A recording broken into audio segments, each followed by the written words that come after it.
Hello, this video is about Google Sheets and Charts.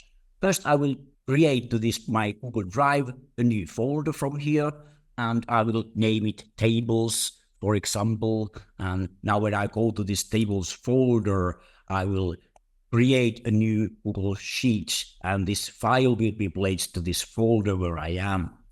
And first, I will here zoom that we can easily see what I am doing. I will just now type here some numbers. I will invent them from my own mind. These don't really mean now nothing. And then I will create a chart from this, and I will have this painted. And then I add from here, insert this chart.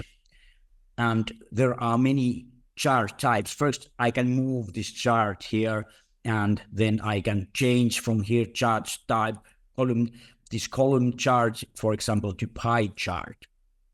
And then I might want to reorganize these pie slices here. This is done that I sort these data here, and it is done from here, this data processing data and sort range.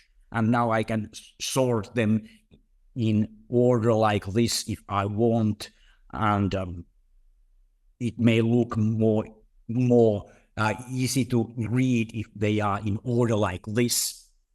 And then I double click this chart, and I can find from this customize more options what I can do. So here was this chart style.